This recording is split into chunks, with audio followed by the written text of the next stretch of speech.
बुजुर्गों ने हमेशा हमें ये बात सिखाई है कि जब भी आप जॉब करेंगे, जब भी आप बिजनेस करेंगे, जब भी आप कोई भी काम करेंगे और आपको पैसे मिलेंगे, तो उसे घर पे मत रखिए, अपने पास मत रखिए, सीधा बैंक में डिपॉजिट कर दीजिए, सेफ रहेंगे। बैंक वाले उसको संभाल के रखेंगे और जब भी आपको जरूरत होगी आप बैंक से वापस ले सकते हैं। बट क्या कभी आपने सोचा है कि बैंक आपको इतनी अच्छी सर्विस क्यों देता है? बैंक आपका पैसा सेफ क्यों रखता है? क्यों बैंक आपको एसी वाले रूम्स में बिठाता है और इतने अच्छे तौर तरीके से आपको सर्विस देता है? ऐसा क्यों होता है? क्या बैंक को पैसे मिलते हैं? क्या गवर्नमेंट बैंक को पैसे देती है ये करने के लिए? और अगर बैंक्स इतने ही अच्छे होते हैं तो क्या हमें बैंक्स के स्टॉक्स में इन्वेस्ट करना चाहिए? क्या हर एक बैंक आगे प्रॉफिट करने वाला है? कुछ आने वाले सालों में उसकी बहुत अच्छी ग्रोथ होने ही वाली है? क्या ये तय है कि बैंक्स को ग्रो करना ही करना है? और अगर तो हाँ, अगर हमें इन स्टॉक्स में इन्वेस्ट करना चाहिए, अगर इसमें अच्छी प्रॉफिटेबिलिटी है, तो किस हिसाब से हम अलग अलग बैंक्स को स्टडी कर सकते हैं कि कौन से बैंक हैं जिसमें ज्यादा प्रॉफिट हो सकता है और कौन से ऐसे बैंक हैं जो बाद में जाके बंद हो जाने वाले हैं। ऐसे बहुत बैंक्स हैं जो कि बंद हो चुके हैं। तो कैसे हमें बैंक्स के सेक्टर में एनालाइज करना होता है, कौन से ऐसे रेशियोज हैं जो हमें ये पहचानने में मदद करेंगे कि क्या ये बैंक फ्यूचर में प्रॉफिट दे पाएगा, क्या ये बैंक सरवाइव भी कर पाएगा या फिर बंद हो जाएगा। नमस्कार आप सभी लोगों को, मेरा तहे दिल से नमस्कार। मैं शुभम बिष्ट आप सभी लोगों का स्वागत करता हूं इस वैल्यू इन्वेस्टिंग के छठे सेशन में। सिक्स्थ सेशन है ये वैल्यू इन्वेस्टिंग का, जिसमें हम फंडामेंटल एनालिसिस सीख रहे हैं। हमने शुरुआत से लेकर अभी तक बहुत ही अच्छे तरीके से अलग अलग रेशियोज के बारे में बात करी। PEB ratio, PE ratio, market cap, book value, face value, dividends, बहुत सारे रेशियोज के बारे में अभी तक हमने बात करी। अगर तो आप एक नए व्यूअर हैं, आप एक नए व्यक्ति हैं जो कि सीधा इस सेशन में आए हैं, तो मैं आपसे विनती करता हूं, मैं हाथ जोड़ के विनती करता हूं कि कृपया इस वैल्यू इन्वेस्टिंग के सेशन को शुरुआत से लाइन बाय लाइन देखिए, जिससे आपको सभी डिटेल्स, हर एक रेशियो आपको अच्छी तरीके से समझ में आए। आप पूरा वैल्यू इन्वेस्टिंग, जो आप फंडामेंटल एनालिसिस सीखने आए हैं, आप जो कंपनीज को टेक्निकल एनालिसिस सीखने आए हैं, आप एक सेक्टर, एक क्षेत्र के अंदर अलग अलग कंपनीज के बारे में कैसे उनकी प्रॉफिटेबिलिटी को कंपेयर करना है, कैसे उनके डेब्ट टू इक्विटी रेशियो को कंपेयर करना है, कैसे उनके कासा परसेंटेज को कैलकुलेट करना है, कैसे हम एक बैंक्स को, कैसे हम मैन्युफैक्चरिंग यूनिट्स को, कैसे हम टेक्सटाइल इंडस्ट्री को, कैसे हम एफएमसीजी सेक्टर को, कैसे हम फार्मास्यूटिकल सेक्टर को कंपेयर कर सकते हैं। आप अगर वैल्यू इन्वेस्टिंग सीखने आए हैं तो मैं आपसे एक ही विनती करूंगा कि सभी डिटेल, सभी वीडियोस को लाइन से देखिए, जिससे आपको हर एक डिटेल अच्छे से क्लियर हो पाए और आप वैल्यू इन्वेस्टिंग इतने अच्छे तरीके से सीख जाओ कि आप अपने से ही आप स्टॉक्स को पिक कर सको, आपको किसी स्टॉक ब्रोकर को कॉल ना करना पड़े, आप अपने हिसाब से ही बढ़िया स्टॉक पिक करो और साल दर साल, 2 साल, 5 साल, 10 साल के लिए इन्वेस्ट कीजिए। आप मार्केट में जो करेक्शंस होते हैं, मार्केट में हर महीने, हर कुछ 3-4 महीनों में करेक्शंस होते रहते हैं जिसमें स्टॉक प्राइस एकदम से गिर जाते हैं। आप उनमें स्टॉक्स को बेचिए मत, आराम से होल्ड कीजिए, सालों के लिए होल्ड कीजिए, क्योंकि जिन स्टॉक्स में आप इन्वेस्ट करेंगे, आप उनकी प्रॉफिटेबिलिटी, आप उनके रेशियोज, आप उनके काम करने का ढंग, उनका तरीका, आज तक की उनकी प्रॉफिट ग्रोथ, उनके पास कितना एसेट है, कि उनकी मशीनरीज कितने अच्छे तरीके से एसेट क्रिएट करती हैं, उनका कैश साइकिल कितना है, आप ये सभी रेशियोज को स्टडी करने के बाद स्टॉक में इन्वेस्ट करने वाले हैं। तो मार्केट करेक्शन से डरने की कोई जरूरत नहीं है। आप सालों के लिए आराम से उसमें इन्वेस्ट कीजिए, 3 साल, 5 साल, 10 साल के लिए उसमें इन्वेस्ट कीजिए और अच्छे तरीके से ग्रोथ कमाइए। फामा एंड फ्रेंच के बारे में हमने एक वीडियो बनाया था। ये 2 ऐसे लोग हैं जिन्होंने 95% से ज्यादा पोर्टफोलियोज को स्टडी किया और ये पहचाना कि जो वैल्यू स्टॉक्स होते हैं वो हमेशा ग्रोथ स्टॉक्स को, और स्मॉल कैप स्टॉक्स जो होते हैं वो हमेशा लार्ज कैप स्टॉक्स को आउट परफॉर्म कर जाते हैं, उससे बहुत अच्छा रिजल्ट्स इन्वेस्टर को देते हैं। तो वो सभी लोग जो अपने वैल्यू स्टॉक्स, यानी कि वो स्टॉक्स जो कि अभी तक सही मार्केट में रेट नहीं हुए हैं, हम जैसे इन्वेस्टर्स ने उसकी अहमियत नहीं पहचानी है, अभी तक उनका मार्केट करंट प्राइस बहुत धीरे है, बहुत नीचे है, तो हम अगर उसमें इन्वेस्ट करते हैं और सालों तक रुक जाते हैं, बेचते नहीं है। बीच में जो मार्केट करेक्शन होंगे, हर 3 महीने 6 महीने में मार्केट क्रैश होगा, ये होगा, तो उसमें हम बेचेंगे नहीं। अगर हम नहीं बेचते हैं और ऐसे वैल्यू स्टॉक्स और स्मॉल कैप स्टॉक्स को अगर हम होल्ड करके रखते हैं तो हमें साल, 5 साल, 10 साल में बहुत ही अच्छा रिटर्न मिलता है। हमें अपने रिस्क के ऊपर बहुत ही अच्छा रिवॉर्ड मिलता है। ऐसा फैमा एंड फ्रेंच ने भी प्रूव ऑलरेडी कर दिया है। अगर आपको मुझ पे भरोसा नहीं है तो आप ये वीडियो जाकर जरूर देखिएगा। फैमा एंड फ्रेंच का 3 फैक्टर एंड 5 फैक्टर मॉड्यूल आप जरूर खुद से स्टडी कीजिएगा। तो ये सभी चीजें प्रूवन है। आज हम बात करने वाले हैं बैंकिंग स्टॉक्स के बारे में। कैसे आप बैंकिंग स्टॉक्स को एनालाइज कर सकते हैं, किस प्रकार से हमें SBI, Kotak bank, Axis bank, ICICI bank, IDBI bank, IDFC bank, इन सभी बैंक्स को किस हिसाब से हमें एनालाइज करना है, कौन से रेशियोज हैं जो कि हमें बैंक्स को एनालाइज करने में काम आ सकते हैं। और वो सभी रेशियोज जो टेक्सटाइल इंडस्ट्री में है वो अलग हो गए। बैंक्स को स्टडी करने के लिए हमें कुछ अलग रेशियोज को समझना होता है, जिसे हम बहुत अच्छे तरीके से एग्जांपल्स के साथ समझने वाले हैं। और कैसे ये रेशियोज हमें फंडामेंटल एनालिसिस में हेल्प करेंगे वो भी हम आज समझेंगे। तो चलिए इस वीडियो को शुरू करते हैं। सबसे पहले हम बात करेंगे कि बैंक्स प्रॉफिट कैसे कमाता है। जो बैंक्स आपसे पैसा लेता है करंट अकाउंट और सेविंग्स अकाउंट के तौर पे, बैंक्स उस पे आपको कुछ रिटर्न्स पे देता है। करंट अकाउंट पे कोई रिटर्न्स नहीं होते, कोई भी इंटरेस्ट रेट नहीं होता। सेविंग्स अकाउंट जो हम जैसे इंडिविजुअल्स, आप जैसे इंडिविजुअल्स बैंक्स में अपना सेविंग्स अकाउंट क्रिएट करते हैं, उनको 6%, 3%, 4%, 7%, 8% तक इंटरेस्ट पर एनम मिलता है। अब जो बैंक बहुत ही ज्यादा एस्टैब्लिश हो चुके हैं वो इंटरेस्ट रेट कम देते हैं, और जो बैंक्स न्यू होते हैं वो इंटरेस्ट रेट ज्यादा देते हैं। ऐसा क्यों? आपके मन में एक क्वेश्चन आ रहा होगा कि बहुत बड़े बैंक है तो उनके पास तो पैसा बहुत ज्यादा होगा, तो उनको तो इंटरेस्ट ज्यादा देना चाहिए। अब हम इसको समझते हैं। बैंक इंटरेस्ट देता है जिससे ज्यादा लोग उनके पास करंट अकाउंट और सेविंग्स अकाउंट ओपन करें। ऐसा क्यों?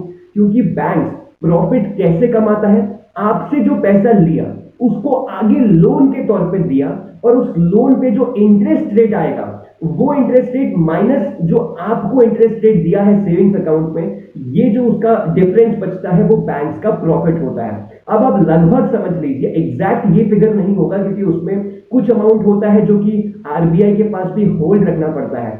जैसे कि 100 करोड़ है, 100 करोड़ अगर उसने सभी जनता से, सभी इंडिविजुअल से सेविंग्स अकाउंट के तौर पे अपने पास रख लिए, तो वो पूरे 100 करोड़ को सीधा आगे लोन के तौर पे नहीं दे सकता। आरबीआई के कुछ रूल्स होते हैं, गवर्नमेंट के कुछ रूल्स होते हैं, जिसमें कुछ अमाउंट परसेंटेज का उसे आरबीआई के पास डिपॉजिट रखना पड़ता है। अब उस अमाउंट में से जितना वो लोन देता है उसका जो इंटरेस्ट रेट वो कमाता है उस हिसाब से उसे प्रॉफिट होता है। करंट अकाउंट और सेविंग्स अकाउंट का ही वो पैसा है जो कि सबसे कम इंटरेस्ट देके उसको बहुत सस्ते में मिल जाता है, और बाकी सभी एफडीज हो गए, लोन्स हो गए, लोन्स की तरह से उनको पैसा इंटरेस्ट रेट के तौर पे उसे कमाने को मिलता है। अब वो बैंक जो कि बहुत ज्यादा एस्टैब्लिश हो चुके हैं, उनके पास ऑलरेडी बहुत करंट अकाउंट, सेविंग अकाउंट्स आ चुके हैं, तो उसे इंटरेस्ट रेट जो लोगों को देना है सेविंग अकाउंट्स के तौर पे, अगर वो उसको कम कर देता है एंड जो लोन वो लोगों को प्रोवाइड कर रहा है उस पे जो वो इंटरेस्ट रेट चार्ज कर रहा है लोगों से, तो उसके बीच का जो डिफरेंस होगा वो ज्यादा होगा, तो उसे प्रॉफिट भी अच्छा होगा। एक उदाहरण के तौर पे मैं आपको समझाता हूं। मान लीजिए एक एक्स बैंक है। एक्स बैंक जो है, मान लीजिए वो आईडीएफसी बैंक है। आईडीएफसी बहुत अच्छा बैंक है, मुझे बहुत पसंद है आईडीएफसी फर्स्ट बैंक। अब मान लीजिए आईडीएफसी फर्स्ट बैंक जो है उन्होंने आपसे पैसा लिया। अब वही पैसे को उन्होंने आपको 5% इंटरेस्ट रेट सेविंग्स अकाउंट को उन्होंने दिया। अब वही पैसे को उन्होंने लोन के तौर पे आगे चढ़ा दिया 10% इंटरेस्ट रेट पे। अब 10 माइनस 5 का जो बचेगा पैसा वो बैंक का प्रॉफिट होगा। अगर जो बैंक बहुत ज्यादा एस्टैब्लिश हो जाते हैं, मान लीजिए एसबीआई बैंक है, आईडीएफसी फर्स्ट बैंक तो हमारा एक न्यू बैंक हो गया। अब एसबीआई बैंक जो है, अगर उसके पास ऑलरेडी इनफ ऑडियंस आ चुकी है, बहुत लोगों ने उधर current account, saving accounts open करवा दिए हैं, तो अब अगर वो आपको जो सेविंग्स अकाउंट पे पैसा दे रहा है, इंटरेस्ट दे रहा है, अगर उसको कम कर देता है 5 से, मान लीजिए एसबीआई 3% देता है, तो ये जो 10% वो आगे लोन लोगों से चार्ज कर रहा है, लोन पे इंटरेस्ट चार्ज कर रहा है -3%, तो ये 7% का डिफरेंस हो गया, तो बैंक का प्रॉफिट इंक्रीज हो गया। इसीलिए जो नए अकाउंट्स क्रिएट होते हैं, अगर बैंक इस्टेब्लिश होते जाते हैं और करंट अकाउंट, सेविंग अकाउंट उनके पास बहुत सारे हो जाते हैं और कस्टमर बहुत आ गए, अब कस्टमर ने एक बार अकाउंट खोल दिया तो वो बाद में बैंक को शिफ्ट नहीं करता है, और बहुत 95% जनता जो होती है वो जहां एक बार बैंक में अकाउंट खुलवा दिया वो बार बार चेंज नहीं करती है। तो ज्यादा से ज्यादा न्यू बैंक जो भी ओपन होते हैं वो चाहते हैं कि सभी सेविंग्स अकाउंट, करंट अकाउंट उनको मिल जाए, क्योंकि वो पैसा बहुत सस्ते में बैंक को मिल जाता है और उस पे बैंक फिर आगे लोन दे सकता है। Student loans, business loans, gold loans, loans against property, ये सभी तरह के लोन्स आगे वो लोगों को दे सकता है। तो इस हिसाब से बैंक प्रॉफिट कमाता है। अब हम सबसे पहले जो डिस्कस करने वाले हैं, जिस रेशियो के बारे में हम पढ़ेंगे, वो है CASA percentage, current account and saving account percentage. CASA percentage क्या होता है और क्यों ये बहुत ही ज्यादा इंपॉर्टेंट रेशियो है बैंक सेक्टर को एनालाइज करने के लिए। कासा परसेंटेज यानी कि बैंक्स के पास टोटल जितना डिपॉजिट आया, करंट अकाउंट के तौर पे, सेविंग्स अकाउंट के तौर पे, सैलरी अकाउंट के तौर पे, एफडीज के तौर पे, इंटर बैंक डिपॉजिट के तौर पे, ये सब अलग अलग टाइप ऑफ डिपॉजिट्स के तौर पे जो बैंक्स के पास टोटल डिपॉजिट इकट्ठा हो गया, उसमें से करंट अकाउंट और सेविंग अकाउंट का परसेंटेज कितना है। अब ये क्यों करते हैं, क्योंकि current account and saving account ही वो पैसा है जो कि बैंक्स को सबसे सस्ते में मिल गया, उस पे उसको ज्यादा इंटरेस्ट नहीं देना पड़ता, और बाकी जो डिपॉजिट है उस पे बैंक्स को ज्यादा इंटरेस्ट देना पड़ता है। इसलिए हम कासा, करंट अकाउंट्स और सेविंग अकाउंट्स का परसेंटेज चेक करते हैं। कासा परसेंटेज जितना ज्यादा होगा उतना बैंक के लिए अच्छी बात है, क्योंकि वो पैसा उसको सस्ते में मिला है। उसको अगर वो लोन पे चढ़ाता है तो जो डिफरेंस आएगा, इंटरेस्ट जो उसको लोन से मिलने वाला है और जो वो सेविंग्स पे देगा, उस पे जो डिफरेंस आएगा वो प्रॉफिट भी उसको ज्यादा मिलेगा, तो बैंक ज्यादा प्रॉफिट कमा पाएगा। अब जो भी वेल एस्टैब्लिश्ड बैंक है, बहुत अच्छे बैंक है, जैसे कि एसबीआई हो गया, एचडीएफसी हो गया, इनके कासा परसेंटेज अभी हम चेक करने वाले हैं। आप देखेंगे बहुत अच्छे कासा परसेंटेज है। कोटक जो कि एचडीएफसी से थोड़ा ही कम लेकिन बहुत अच्छा ग्रोथ कर रहा है। उसके बाद हम चेक करेंगे कुछ ग्रोइंग बैंक जैसे कि एक्सिस बैंक, आईसीआईसीआई बैंक, जो कि बहुत अच्छा कासा लेकर अभी चल रहे हैं, और कुछ नए बैंक जैसे कि मैंने आपको आईडीएफसी फर्स्ट बैंक का एग्जांपल बताया, बहुत अच्छा बैंक है और उसमें भी अभी कासा परसेंटेज हम चेक करने वाले हैं। तो चलिए लाइव एग्जांपल समझते हैं कैसे हम कासा परसेंटेज के थ्रू एनालाइज कर सकते हैं। जैसे कि हमने अभी कासा परसेंटेज के बारे में, यानी कि current account and saving account percentage के बारे में बात करी, अब हम कुछ लाइव कंपनीज का कासा परसेंटेज देखकर और अच्छे से इस कंसेप्ट को क्लियर कर लेते हैं। यहाँ पर आपको दिख रहा होगा स्क्रीन पर आपको स्टेट बैंक ऑफ इंडिया का, जो कि एक देश का सबसे बड़ा बैंक है, आप देख सकते हैं पब्लिक बैंक सेक्टर में यह आता है। एंड ticker.fenology.in पर जाकर आप इस बैंक की सभी डिटेल्स देख सकते हैं। यहाँ पे कंपनी एसेंशियल्स में आपको कासा परसेंटेज, CASA परसेंटेज यहाँ पर नजर आ जाएगा। 45.40 का कासा परसेंटेज है, जो कि बहुत अच्छा है।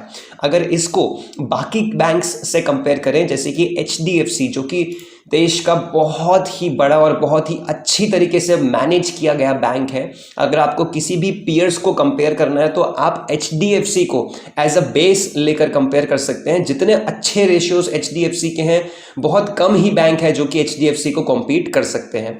अब HDFC क्योंकि बहुत अच्छा ऑलरेडी हो चुका है, बहुत डेवलप हो चुका है, तो उसने अब सेविंग्स परसेंटेज, जो सेविंग्स पे वो इंटरेस्ट देता है लोगों को, उसको कम कर दिया है। तो अभी आप देख सकते हैं कासा परसेंटेज जो है इसका 46.12 है। वहीं SBI का जो हमने देखा था वो 45.40 था। तो लगभग HDFC थोड़ा सा आगे कासा परसेंटेज में SBI से चल रहा है। और वहीं हम कुछ और बैंक्स का एग्जांपल देखिए, मैंने आपके लिए मल्टीपल बैंक्स ओपन किए हुए हैं। अगर आप भी ओपन करना चाहते हैं तो आप सीधा पीयर्स में क्लिक करके सीधा आप यहाँ से आप सभी बैंक्स का डिटेल देख सकते हैं। HDFC में भी अगर मैं यहाँ पे पीयर्स पे क्लिक करूँ तो आप सभी बैंक्स का यहाँ एग्जाम्पल देख सकते हैं। जस्ट बफरिंग टाइम थोड़ा कम हो और आपका थोड़ा कम समय लगे, इसीलिए मैंने आपके लिए कुछ एग्जाम्पल्स ओपन किए हुए हैं। आप यहाँ देख सकते हैं इंडसइंड जो कि एक प्राइवेट बैंक है, यहाँ पर उसका कासा परसेंटेज है 41.81 जो कि HDFC से बहुत कम है। 41.81 स्टिल एक अच्छा फिगर है। अब वहीं अगर हम Equitas small finance bank limited जो कि ये एक प्राइवेट सेक्टर बैंक है इसकी बात करें तो कासा परसेंटेज इसका 34.25 का कासा परसेंटेज है जो कि उससे भी ज़्यादा कम है। अब अगर हम और एक और बैंक की बात करें Ujjivan small finance bank limited जो कि अगेन एक प्राइवेट सेक्टर का बैंक है जो कि NSE रजिस्टर्ड है, NSE लिस्ट हो रखी है कंपनी, तो यहाँ पर आप कासा देखेंगे तो 20.55 का कासा है। तो अब ये इतना कम क्यों है, इसको आपको और ज़्यादा डिटेल्स में जाकर समझना होगा।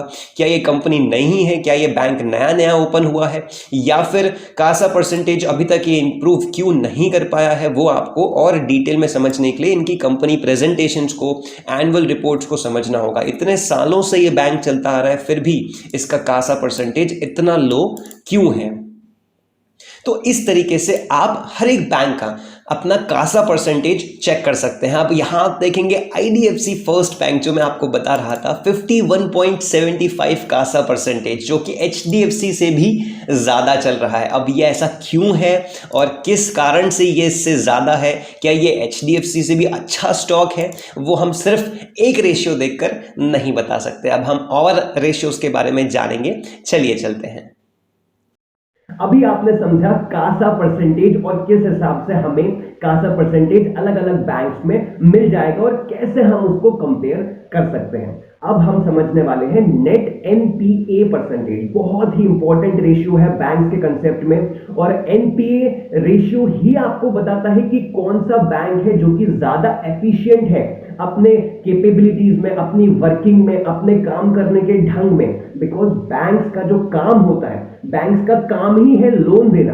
अब देश में लोन तो सभी को चाहिए, लेकिन ऐसे लोगों को लोन देना जहां से उसका लोन का अमाउंट वापस आ पाए और उसको इंटरेस्ट मिल सके, ही एक बैंक की कैपेबिलिटी, उसका एक एफिशिएंसी बताता है। Non performing asset, asset banks के तौर पे एसेट का क्या मतलब होगा, उदाहरण के तौर पे मान लेते हैं आपने एक गाड़ी परचेज करी और उस गाड़ी को आपने रेंट पे चढ़ा दिया और कोई एक ड्राइवर है जो कि हर महीने आपको उस गाड़ी पे कुछ अमाउंट देता रहता है। तो वो जो गाड़ी है वो आपके लिए एक एसेट बन गई, वो आपकी लायबिलिटी नहीं है। आपने खरीद के सीधा उसको गैराज में पार्क नहीं कर दिया, आपने उसको रेंट पे दे दिया और कोई उसको हर महीने चलाकर आपको पैसा देता रहता है, तो वो गाड़ी आपके लिए एसेट हो गई। वहीं बैंक्स के केस में जो पैसा बैंक लेता है, अगर वो उसको वहीं रख दे तो वो उसकी लायबिलिटी हो गई, लेकिन वो उस बैंक वो पैसे को उठाकर वो सामने लोगों को लोन के तौर पे, स्टूडेंट लोन्स, पर्सनल लोन्स और बिजनेस लोन्स के तौर पे लोगों को दे देता है,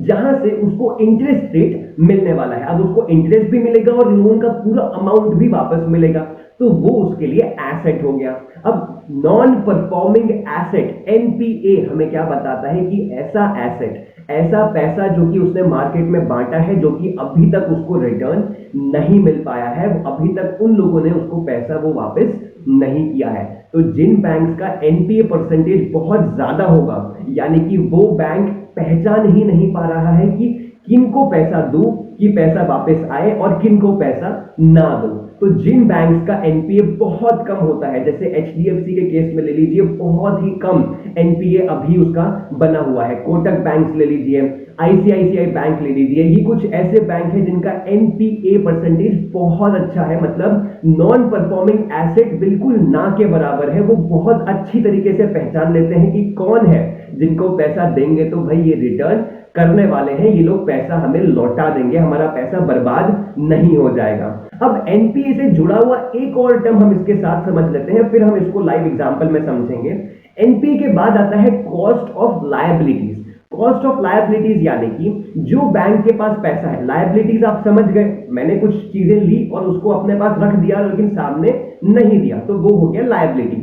कॉस्ट ऑफ लायबिलिटीज यानी कि बैंक्स को सामने कितना इंटरेस्ट ऑन एन एवरेज देना पड़ता है लोगों को एफडीज के तौर पे या फिर सेविंग्स अकाउंट के तौर पे या फिर किसी भी तरीके से जो उनके पास डिपॉजिट आया है, तो ऑन एन एवरेज बैंक के पास जो पैसा है उस पे लोगों को, बैंक्स को कितना रिटर्न इंटरेस्ट देना है, ऑन एन एवरेज कितना इंटरेस्ट रेट है, वो बैंक्स का कॉस्ट ऑफ लायबिलिटीज बताता है। कॉस्ट ऑफ लायबिलिटीज जितना कम से कम हो उतना अच्छा। अब ये आपको बहुत सारी गलतियां करने से बचा सकता है। कैसे बहुत सारे इन्वेस्टर्स जो है वो इस रेशियो को यूज कर ये समझ जाते हैं कि क्या इस बैंक ने बहुत ज्यादा इंटरेस्ट देकर सारे करंट अकाउंट, सेविंग अकाउंट खींच लिए, लेकिन ज्यादा इंटरेस्ट देने के तौर पे उसको प्रॉफिट नहीं हो रहा है। आप एक बात बहुत ध्यान से समझिए, कोई एक बैंक है जो कि बहुत सारा इंटरेस्ट रेट सेविंग अकाउंट पे देकर सभी अकाउंट्स को अपने पास खुलवा रहा है, लेकिन इंटरेस्ट रेट ज्यादा देने के कारण उसको प्रॉफिट भी उतना ही कम हो रहा है। अब कॉस्ट ऑफ लायबिलिटीज भी बढ़ जाएगी क्योंकि एवरेज इंटरेस्ट रेट बढ़ जाएगा, क्योंकि उसने सेविंग्स अकाउंट पे बहुत ज्यादा इंटरेस्ट दे दिया। लोन जो लोगों को आगे दे रहा है वो तो उतना ही रहेगा, उसके इंटरेस्ट वो बढ़ा नहीं सकता क्योंकि उससे कोई लोन लेगा ही नहीं। इसलिए जो डिफरेंस है इंटरेस्ट जो लोन से आ रहा है माइनस जो सेविंग्स में दे रहा है, उसका जो डिफरेंस है वो बहुत कम हो गया, जिसकी वजह से कॉस्ट ऑफ लायबिलिटीज भी इंक्रीज हो जाएंगी। जो इंटरेस्ट वो दे रहा है उसका परसेंटेज भी इंक्रीज हो गया, तो ऐसे बैंक्स में प्रॉफिट बहुत कम हो जाता है। बैंक्स के पास अगर प्रॉफिट ही नहीं होगा तो ग्रोथ बैंक्स कैसे करेंगे? तो ये होता है कॉस्ट ऑफ लायबिलिटीज जो बैंक्स का कम से कम होना चाहिए। आप उनके जब पीयर्स में कंपेयर करेंगे तो बैंक्स का कॉस्ट ऑफ लायबिलिटीज कम से कम होना चाहिए। चलिए इसको अब लाइव एग्जांपल के तौर पे समझते हैं। अब हमने जाना net NPA non performing asset के बारे में, और उसी के साथ कॉस्ट ऑफ लायबिलिटीज हमने समझा कि किस हिसाब से बैंक बहुत ज़्यादा कासा परसेंटेज इंक्रीज कर लेते हैं अपनी लायबिलिटीज़ को बढ़ाकर, अपने सेविंग्स अकाउंट के इंटरेस्ट रेट को बहुत ज़्यादा बढ़ाकर कासा को ज़्यादा दिखाते हैं, जिससे बहुत इन्वेस्टर्स गलती कर बैठते हैं। इंक्रीज्ड कासा को देखकर वो ये समझ लेते हैं कि बैंक बहुत अच्छा है, लेकिन बैंक सेविंग्स अकाउंट पे इंटरेस्ट इतना ज़्यादा दे देकर कासा परसेंटेज को इंक्रीज कर लेते हैं। तो वो हमें पता चलेगा कॉस्ट ऑफ लायबिलिटीज से। चलिए चेक करते हैं। ये आपका स्टेट बैंक ऑफ इंडिया का पेज ओपन है। अगर यहाँ पे मैं बाकी सभी रेशियोज पे जाऊं तो यहाँ आपको दिख जाएगा कॉस्ट ऑफ लायबिलिटीज और नेट एनपीए परसेंटेज। एनपीए देखेंगे तो आप एक साल में 1.5% है, पिछले 5 सालों में 3.24 है और 3 सालों में 2.25 का एनपीए नॉन परफॉर्मिंग एसेट है, जो ठीक है। मतलब 100 रुपए के बदले में 1 रुपए या 1.5 रुपए बैंक का है जो कि वापस नहीं आ रहा है। ये जस्ट उदाहरण के तौर पे मैंने आपको बताया, तो ये ठीक है, इतना चलता है। लेकिन एचडीएफसी के केस में आप देखेंगे तो ये इससे भी बहुत कम है, यानी कि एचडीएफसी ये पहचानने में बहुत अच्छा है कि किनको पैसे देंगे तो वापस आएगा और किनको पैसे देंगे तो वापस नहीं आएगा। किनको लोन हम अगर देते हैं तो वहां से लोन का जो अमाउंट है वो वापस नहीं आने वाला है। और बैंक्स का, क्योंकि क्षेत्र ही ऐसा होता है कि आप अगर बैंक की एबिलिटी अच्छी है, अगर बैंक ये पहचानने में अच्छा है कि कहाँ पैसे देने हैं, किसको लोन देना है तो वापस आएगा, तो वो बैंक जाहिर सी बात है कि ज़्यादा फ्यूचर ग्रोथ करने के लायक है, ज़्यादा पोटेंशियल है। अब यहाँ आप देखेंगे एनपीए परसेंटेज 0.4% है, जो कि बहुत अच्छा है। एसबीआई के केस में हमने देखा 1.5% है, यानी कि एचडीएफसी का 100 रुपए के बदले में सिर्फ 40 पैसा इतना है जो वापस नहीं आता है, बाकी पूरा एचडीएफसी जो है वो रिकवर कर लेता है। अब इंडस इंड के केस में अगर हम देखें यहाँ पर एनपीए नेट एनपीए परसेंटेज, तो यहाँ पर भी 0.69.94%, जो कि बहुत अच्छी बात है। अगर ये एनपीए परसेंटेज इस हिसाब से चलेंगे तो ये बहुत ही अच्छा इंडिकेशन देता है बैंक के बारे में कि नॉन परफॉर्मिंग एसेट्स बैंक के बहुत ही ज़्यादा कम है। अब इसके अलावा अगर हम इक्विटस स्मॉल फाइनेंस बैंक की बात करें तो यहाँ पर हम रेशियोज पे जाकर देखते हैं इनका कितना है। नेट एनपीए आप देखेंगे 1.52, जो इसके पीयर्स से लगभग बहुत ही ज़्यादा है। 1.52% पे ये चल रहा है। अगर उज्जीवन का हम एनपीए देखते हैं तो वो 2.93% है, जो पहले अच्छा चल रहा था, 5 इयर्स में ठीक चल रहा था, 0.82% चल रहा था, लेकिन फिर धीरे धीरे जैसे जैसे टाइम आगे बढ़ा तो उज्जीवन में भी रिटर्न्स नहीं आए, लोन का पैसा नहीं आ रहा है। 2.93% का एनपीए परसेंटेज बन चुका है। और वहीं आईडीएफसी के केस में अगर बात करें तो 1.86% का एनपीए, जो ठीक है, अच्छी बात है। तो इस तरीके से आप पीयर्स में जाकर एनपीए परसेंटेज चेक कर सकते हैं। अब आपको यह भी ध्यान देना है कि कॉस्ट ऑफ लायबिलिटीज इतनी ज्यादा ना हो जाए उससे कासा परसेंटेज इफेक्ट करे। यानी कि एचडीएफसी के केस में अगर आप देखेंगे कॉस्ट ऑफ लायबिलिटीज 3.81 है, यानी कि बैंक के पास जो पैसा पड़ा है उस पे उसको जो लगभग एवरेज, ऑन एन एवरेज जितना इंटरेस्ट देना है वो इतना देना है। 3.81 एक अच्छा फिगर है। आप इसके बेसिस पे बाकी सभी बैंक्स को कंपेयर कर सकते हैं। जैसे अगर आप इंडस की बात करें तो यहां पर 5 का कॉस्ट ऑफ लायबिलिटीज है, यानी कि ये सेविंग्स अकाउंट पे इंटरेस्ट ज्यादा दे रहा है, इसीलिए इसका जो कासा है वो भी इंप्रूव हो रहा है। अब इसी के अलावा यहाँ इक्विटस की बात करें तो 6.79, यानी कि बैंक के पास जो पैसा पड़ा है उसका ऑन एन एवरेज जो उसको इंटरेस्ट देना है लोगों को वो इतना देना है। अब आप इसको और एचडीएफसी को जब कंपेयर करेंगे तो ऑलमोस्ट लगभग 1.5 या 2 टाइम्स के अराउंड आपको ये चीज़ मिलेगी। तो इस तरीके से आप बैंक्स को कंपेयर कर सकते हो। आईडीएफसी के केस में भी 6.39 की कॉस्ट ऑफ लायबिलिटीज है, जो कि सोचने वाली बात है। इस केस में मैं इस रेशियो को at least 2 stars out of 5 stars दूंगा, क्योंकि ये बहुत ही ज्यादा बड़ा हुआ दिख रहा है। अब हो सकता है कि बैंक नया हो या फिर बैंक अपनी स्ट्रैटेजीज क्रिएट कर रहा हो, और वो सभी चीजें मुझे कहां से पता चलेंगी? उसके लिए मुझे इन्वेस्टर प्रेजेंटेशंस स्टडी करनी होंगी। कंपनी की प्रेजेंटेशंस को मुझे देखना होगा कि क्या स्ट्रैटेजीज वो क्रिएट कर रहे हैं, किस हिसाब से वो ग्रोथ के एस्पेक्ट सोच रहे हैं और क्यों वो अभी ज्यादा इंटरेस्ट दे रहे हैं। ये सभी स्ट्रैटेजीज और इंटरनल डिसीजंस हम इन्वेस्टर प्रेजेंटेशन से पढ़ सकते हैं। तो अब हमने जैसे समझा CASA percentage, cost of liabilities and net non performing asset NPA.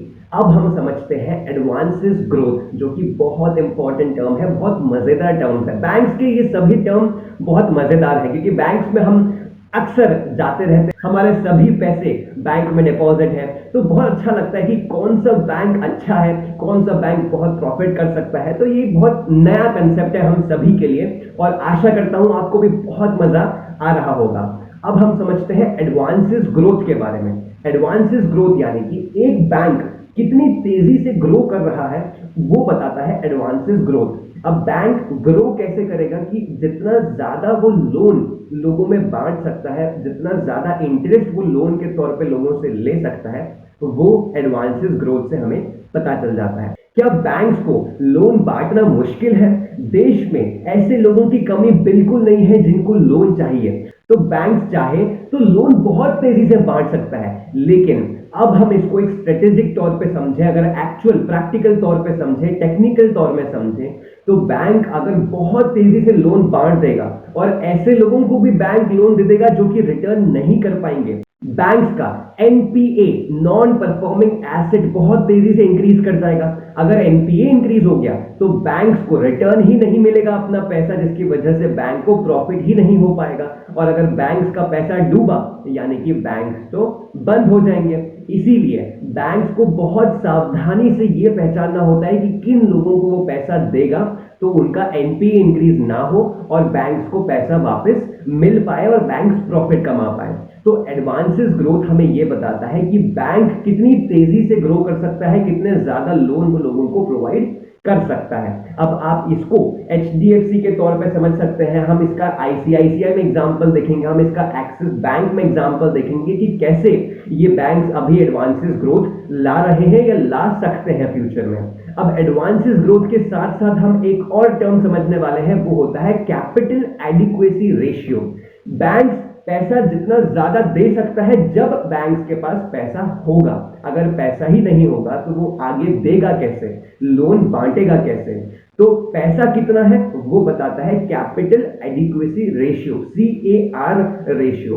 Capital adequacy ratio आप अलग अलग पीयर्स का कंपेयर कर सकते हैं बैंक्स के तौर पे, तो उससे आप समझ जाएंगे कि किस बैंक के पास अच्छा कैपिटल एडिक्वेसी रेशियो है, पैसा अच्छा खासा है, और कौन से ऐसे बैंक है जिसके पास पैसा बहुत कम है, जिसकी वजह से उसकी एडवांसेस ग्रोथ भी बहुत कम हो रही है। तो आप देख सकते हैं ये जो टर्म्स आज हमने समझे, इसको हम लाइव वीडियो में भी अभी समझने वाले हैं। अब आप एडवांसेस ग्रोथ अच्छी तरीके से समझ गए होंगे। चलिए इसको कुछ लाइव कंपनीज के एग्जाम्पल के साथ भी समझ लेते हैं। एडवांसेस ग्रोथ में सबसे पहले हम देखते हैं HDFC बैंक का एडवांस ग्रोथ कितना है, कितनी तेजी से ये अपनी ग्रोथ बढ़ा सकता है, लोन मार्केट में दे सकता है। यहाँ पे 14% का रेशियो आप देख पाएंगे। SBI की केस में अगर हम देखें तो 5.34 का आपको एडवांसेस ग्रोथ दिखेगा, जहां पर HDFC का 14% है, SBI का 5.34 है। मतलब ये बहुत स्लो ग्रोथ रेट रख रहा है अभी। IndusInd का अगर हम एडवांसेस ग्रोथ 2.81% है, जो कि बहुत ही ज़्यादा कम है। अब आप देख सकते हैं कि कासा में तो वो अच्छा फाइट कर रहा था, कासा हो सकता है 41 का हो और HDFC का भी 40 के अराउंड हो, लेकिन जब हम रियल एडवांसेस ग्रोथ में आए तो हमने देखा कि भाई एडवांसेस ग्रोथ तो इसके 2.81 है और जहां पे HDFC का 14% एडवांसेस ग्रोथ है। तो यहां आप देख सकते हो कि हमें पता चल गया कि IndusInd का क्या अभी लेवल चल रहा है, किस हिसाब से वो ग्रो कर सकता है, कितनी तेजी से वो अपने लोन्स को मार्केट में दे सकता है। तो ये उसका परसेंटेज है, इस हिसाब से ही आप अपने पीयर्स को कंपेयर कर सकते हो। इक्विटस का अगर हम देखें एडवांसेस ग्रोथ तो 22 का चल रहा है, 22.72, जो कि HDFC से भी बहुत ज़्यादा है। तो उस केस में फिर हमें बाकी रेशियोज देखने होंगे कि भाई ये ऐसा क्यों है। और आपको एक चीज़ यहाँ दिख रही होगी, कैपिटल एडिक्वेसी रेशियो इसका 0 है। 0 क्यों दिखा रहा है ये आपको स्टडी करना होगा। क्या बैंक के पास पैसे ही नहीं है, क्या बैंक अभी चल ही नहीं रहा है, ये सभी चीज़ें आप यहाँ पर स्टडी कर सकते हैं। उज्जीवन में अगर हम देखें एडवांसेस ग्रोथ तो 3.21 के एडवांसेस ग्रोथ यहाँ पर दिख रही है। इस हिसाब से आप एडवांसेस ग्रोथ को कंपेयर पीयर्स के साथ कर सकते हो। जिसकी ज़्यादा एडवांसेस ग्रोथ होगी वो अच्छा बैंक कहलाया जाएगा। इसी के अलावा कैपिटल एडिक्वेसी रेशियो 26.44 का है, जो कि बहुत अच्छा कैपिटल एडिक्वेसी रेशियो है। HDFC के केस में ये 18.79 का है। तो कैपिटल एडिक्वेसी रेशियो भी जितना ज़्यादा हो, बैंक्स की केस में कैपिटल एडिक्वेसी रेशियो जितना ज़्यादा हो उतना उस बैंक के लिए अच्छी बात है। तो आज हमने बैंकिंग सेक्टर में first part of banking sector analysis में हमने कुछ बेहतरीन रेशियोज के बारे में सीखा, जैसे कि CASA percentage, cost of liabilities, net NPA percentage, advances growth and capital adequacy ratio. आशा करता हूं आपको ये सभी रेशियोज बहुत अच्छे से क्लियर हो गए होंगे और मुझे भरोसा है कि कुछ चीजें आपके माइंड में आ रही होंगी, जैसे कि ये रेशियोज जो है वो इंटरकनेक्टेड है, एक दूसरे से कनेक्टेड है। जैसे कि हमें कोई गलतियां करने से कैसे बचा सकते हैं। जैसे हमने बात करी, अगर बैंक बहुत ही ज्यादा सेविंग्स अकाउंट पे इंटरेस्ट रेट दे रहा है तो उसको कहीं ना कहीं लॉस हो रहा है। लॉस क्यों? क्योंकि उसको प्रॉफिट नहीं हो पाएगा। जो लोन वो लोगों को आगे देने वाला है उस पे जो उसको इंटरेस्ट आएगा माइनस सेविंग्स पे जो वो आगे इंटरेस्ट दे रहा है, तो ये जो अमाउंट आएगा वो बहुत कम हो जाएगा, जिसकी वजह से बैंक्स अगर बहुत ज्यादा सेविंग्स अकाउंट का परसेंटेज इंटरेस्ट का दे देते हैं तो उसका कॉस्ट ऑफ लायबिलिटीज इंक्रीज हो जाएगा। और आप बढ़ी हुई कॉस्ट ऑफ लायबिलिटीज को देखकर ये पहचान सकते हैं कि भाई कासा परसेंटेज ऐसे ही बढ़ गया है। बैंक बहुत ज्यादा सेविंग्स अकाउंट का इंटरेस्ट रेट देकर कासा परसेंटेज बढ़ा रहा है, तो उस केस में आपको समझ जाना है कि कासा परसेंटेज सही फिगर नहीं बताएगा।